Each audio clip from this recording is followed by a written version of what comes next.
చందమామ కథ అనే చందమామ కథ. ఒక ఊళ్ళో సోమశాస్త్రి అనే సకల విద్యా పారంగతుడు ఉండేవాడు. ఆయన చదవని శాస్త్రాలు లేవు, ఆయనకు తెలియని ధర్మాలు లేవు. తనకు తెలిసినవన్నీ అందరికీ చెప్పడం కోసం ఆయన ఒక గురుకులాన్ని స్థాపించాడు. సోమశాస్త్రి పేరు ప్రఖ్యాతులు విని ఎందరో విద్యార్థులు గురుకులానికి రాసాగారు. కానీ దురదృష్టం ఏమిటంటే ఆయన ఏం చెప్పినా శిష్యులకు అర్థమయ్యేది కాదు. అందువల్ల క్రమంగా గురుకులానికి వచ్చే శిష్యుల సంఖ్య బాగా తగ్గిపోయింది.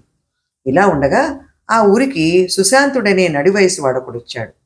ఆయనకి నా అన్నవారెవ్వరూ లేరు.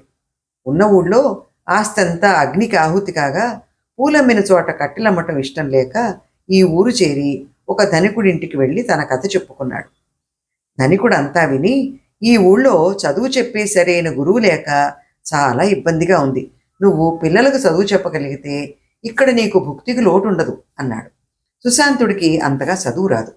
ఆ సంగతి ఆయన ధనికుడితో చెప్పకుండా, 10 రోజుల్లో మంచి ముహూర్తం ఉంది, ఆ రోజున నేను గురుకులం ప్రారంభిస్తాను, అందుకు అనువైన స్థలం మాత్రం తమరిప్పించండి అన్నాడు. ధనికుడు సంతోషంగా అంగీకరించాడు. ముహూర్త దినంలోగా సుశాంతుడు సోమశాస్త్రిని కలుసుకుని, ఈ ఊరిలో తమబోటి పండితులుండగా గురువులకు కొరత ఎలా వచ్చింది అని అడిగాడు. తల్లిదండ్రులు సంపాదించి ఇచ్చిన ఆస్తి నాకుంది. నా విద్యను 10 మందికి పంచిపెట్టాలనే కోరిక తప్ప నాకు ధనాశ లేదు. కానీ ఎందువల్లనో విద్యార్థులకు నేను చెప్పే పాఠాలు బోధపడకుండా ఉన్నవి అన్నాడు సోమశాస్త్రి విచారంగా. తమరేం విచారించకండి, మీ విద్యను నేను 10 మందికి పంచిపెడతాను. మీరు నాకు చదువు చెప్పండి, అది నేను నా శిష్యులకు నేర్పుకుంటాను అన్నాడు సుశాంతుడు.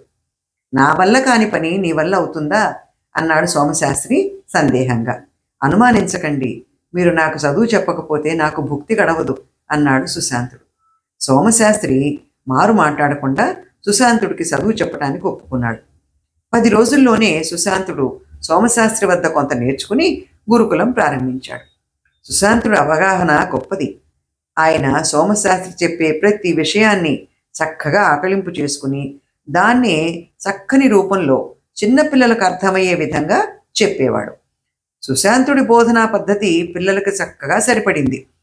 ఎంతో క్లిష్టతరమైన శాస్త్రాలను కూడా పిల్లలు అర్థం చేసుకోసాగారు. ప్రతిరోజు సుశాంతుడు సోమశాస్త్రి వద్దకు వెళ్ళి చదువు నేర్చుకునేవాడు. తను తెలుసుకున్న విషయాలన్నీ కథలుగా మార్చి పిల్లలకు చెప్పేవాడు. క్రమంగా సుశాంతుడి శిష్యులు పెరిగారు. అంతమందికి తానొక్కడే చెప్పలేక తన కథలన్నిటినీ పుస్తకంగా రాసి అందులోని వివరాలతో మరికొందరు కొత్త వారికి శిక్షణ ఇచ్చేవాడు. క్రమంగా సుశాంతుడి గురుకులం ఒక విశ్వవిద్యాలయంగా మారిపోయింది. సుశాంతుడి ప్రతిభ గురించి ఆ దేశాన్నేలే రాజుకు తెలిసింది. ఆయన సుశాంతుడిని పిలిపించి కొంతకాలం పాటు రాజధానిలో ఉండి రాజకుమారులకు చదువు నేర్పవలసిందిగా కోరాడు. సుశాంతుడు రాజుతో వినయంగా, ప్రభు, ఇందులో నా గొప్పతనం ఏమీ లేదు. సోమశాస్త్రి అనే మహా విద్వాంసుడి వద్ద నేను ప్రతిరోజు శుశ్రూష చేసి కొంచెం కొంచెంగా చదువు నేర్చుకుని చిన్నపిల్లల కోసం ఆ నేర్చుకున్న దాన్ని మార్చి రాస్తున్నాను. నేను నేర్చుకోవాల్సింది ఇంకా ఎంతో ఉంది. తమరు దయ ఉంచి రాజకుమారులను విద్యాలయానికి పంపిస్తే అక్కడ ఉన్న ఇతర విద్యార్థులతో పాటు నాకు ఎంతో మేలు చేసిన వారవుతారు అన్నాడు. రాజు ఆశ్చర్యపోయి, నీకంటే ఎవరో ఆ సోమశాస్త్రి గొప్పవాడా? అదే నిజమైతే ఆ సోమశాస్త్రే విద్యాలయాన్ని నడపచ్చు కదా అన్నాడు.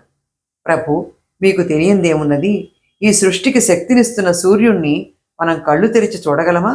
మనం చూడలేనంత మాత్రాన సూర్యుడి శక్తి అబద్ధమవుతుందా? సోమశాస్త్రి సూర్యభగవానుడు. ప్రభు, నా బోటి వాళ్లకు శక్తి ఆయన నుంచే లభిస్తున్నది అన్నాడు సుశాంతుడు.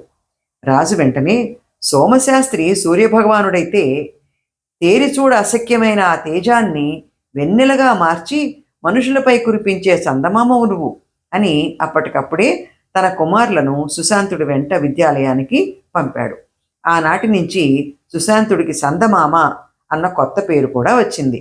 అంతేకాక కష్టమైన విషయాన్ని పిల్లలకి సులభ శైలిలో చెప్పగలిగే వాళ్ళని చందమామ అని పిలిచే సంప్రదాయం కూడా అప్పుడే ఏర్పడింది. కథ సమాప్తం. మరో మంచి కథతో మళ్ళీ కలుద్దాం.